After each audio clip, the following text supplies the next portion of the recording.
Welcome, Cannabis Friends. I'm excited to show you today the test results from our recent harvest from the Soil to Oil series that we're doing here on YouTube.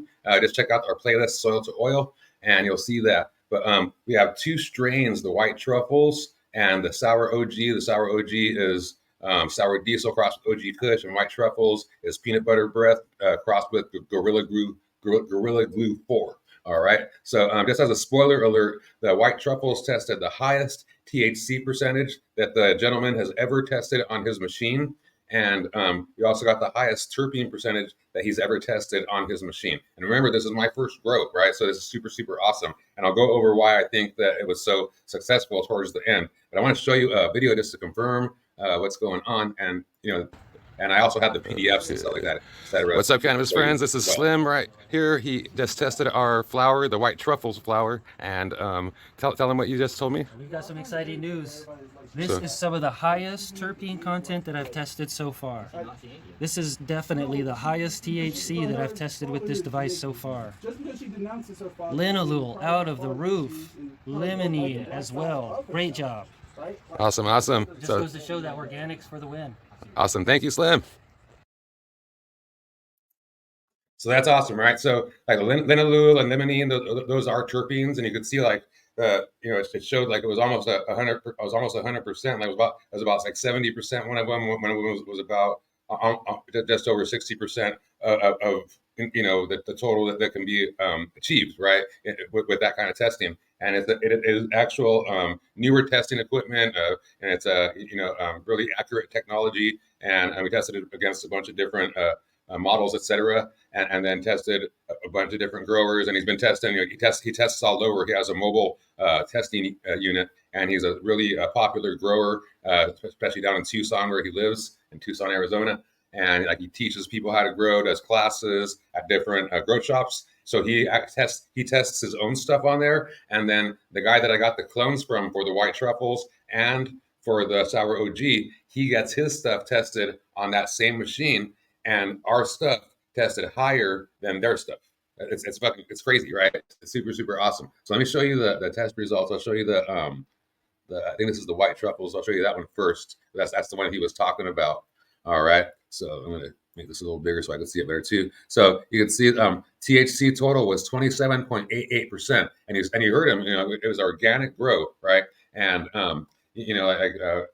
just no chemicals at all, no pesticides, herbicides, fungicides. It's like so beyond organic, biodynamic, environment. And we'll go over again like what I used to actually achieve this, and why I think it was successful. But 27.88%, that's super crazy.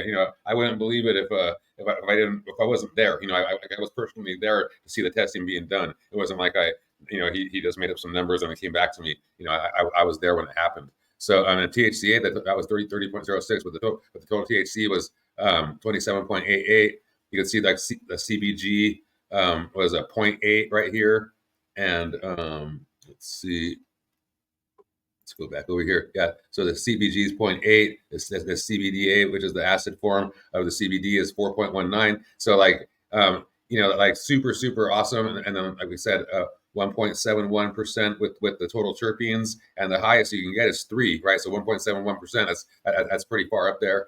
And then like I said, like the limonene and then the linalool were super high, and there were some other ones as well. So you can see like that this one was super awesome, and the moisture, all that stuff was right on point. And then I'll explain why that's important in a second. But let me see. I'm gonna pull back out of here a little bit, and then we'll remove this, and I'll put the Sour OG one up in here. So that one was like 1.76% with terpenes. Let me just go back and show you real quick. So, and then we'll make it so I can see it too. So with the THC, it was 27.88. So that's the highest he's tested ever on his machine, even testing his own stuff, right? So 27.8, super, super high. And then the total terpenes, 1.71%. That was the highest he's ever tested on his machine. And then we tested the Sour OG. And the Sour OGs are typically, they're lower in percentage. Like they can still achieve like pretty good percentages, but they're not that crazy high. percentages, but they usually have like pretty good terpenes and different things like that if you're able to, feed them properly, right? So it had, 21.98%, so basically 22% total THC, 23.63 of THCA, and then you can see the CBDA thing down here is 4.16, but the total terpenes is 1.86. Remember, the other one was 1.76, and that was the highest he's ever tested. And then he tested this one next, and it was 1.86%. So like 0.1% higher than the other one. So the Sour OG achieved the highest terpene rating on that machine that he's tested so far, and out of any other flower with all the different farmers. I mean, there was a crazy amount of farmers there on that day that I was there, and some of them had like decades of experience, and they were asking me like, "Hey, how did you do this? How did you do that? And like, what are you doing?" And blah blah blah. It was really really crazy because like I was like, "Hey, it's my first grow. It's you guys have been doing this for years. I should be. I'm like I want to learn from you guys. I still have trouble sprouting stuff. So it's really really crazy. But so like anyways, you'll see the 1.86%, the limonene 0.03%. Really really cool, and the let's see, the linalool 0.04, had a really good amounts of this myrcene in there as well. And so it had, more detectable amounts of terpenes, like just a different variety of them with the Sour OG. And the terpenes are one of the things that contributes to the like joyful benefits of it, like not necessarily the psychedelic high, of it, like the THC part, but it has these like really cool, like just like calming, and it's what helps to relieve the anxiety and stress and depression and panic attacks, all that kind of stuff. But and also it sets you like off into like this good mood where you're just like feel good, right? And that's what they are meant to do, and that's what also gives off the really unique aroma that the different varieties of marijuana have, right? Or cannabis, however you want to call it. So really, really cool. And the way these smell, like the Sour OG, this one right here, this one smells. Let me get out of here real quick. Let's see a little better. Let's see. All right. So yeah, this one right here, it has like a really deep, like pungent smell. Like it's not an acrid smell like skunk. But like just like this deep. I guess it would be sort of like that gas. What they call these days. I'm not familiar with all the modern terms, but I'm imagining that's what it would be, that like gassy kind of thing. But it has this deep, like, and it's a soothing aroma to me because I just love cannabis, right? And then the white truffles, which is this one. So the Sour OG, if you look at it, especially like in the sunlight, there's just like raining with crystals, and like there's like diamonds in there, and it's all throughout, and it looks almost like there's honey just poured in there. And when you break it apart, even if it's dry, then like your thumb could get stuck to the lighter and have trouble lighting because it's just so sticky, and it's super crazy. And it's a little bit darker hairs, darker bud, stuff like that. And then you got the white truffles, and it's just like really bright green, and it has crazy amounts of uh, frost. Like the Sour OG had like a decent amount of frost on it, but like the frost on the white truffles was off the charts, and then the crystals were off the charts as well. So when you put that in the sun, it was just like glistening, and just like it was like it's awesome, and it has like that Christmas tree bud kind of smell. It's like I don't know how else to describe it really, because it's not that fruity kind of a smell that you see with a lot of the modern day buds, but it's this but it's just that green smell, that like we used to like back in the like 80s and 90s, during Christmas time, like the growers from up north would bring their harvest down, and we literally called it the Christmas tree bud, because that's about the time of year, like between Thanksgiving and New Year's, basically, is when that stuff would arrive, and we just enjoy it. But yeah, so that's what this reminds me of, and it's super super awesome. And like I said, the white truffles, the one that's super super frosty and crystally, it it's the one that tested at like 27.8%, right? So it's crazy. Now here's the thing: is this one right here, the Sour OG? It was dried and cured in a canistrol, and I show that in some other videos on the soil to oil, even the one previous to this one in the series, so you can see how all that goes and everything. But the results of that, are very very awesome, and like it's a simple process. And in 8 days, you dry it in a cure, right? 4 days of dry, 4 days of cure, and it doesn't seem like it's going to happen, but it does. and the moisture levels were really awesome. The guy said they were on point. Not too much, not too little, everything like that. So all that, and then the way it burns, the way how it kept all the terpene content, all that stuff. It's super super awesome, right? The Canatrol only holds so much, so I had like about 10 of these jars, and then like four more trays that were, or 4 to 5, maybe even 6 more trays that of the sour OG that were dried in my controlled environment inside of a tent, right? And then all of the white truffles was dried and slightly cured inside of that environment that I created inside of the tent, right? And I did like a quick dry and a semi-cure kind of a thing, because I live in Arizona, so you could dry like super quick if you want to, right? So, but I just let it. The temperature got a little bit higher than you normally would, and I tried to keep the humidity around 60-65%, and I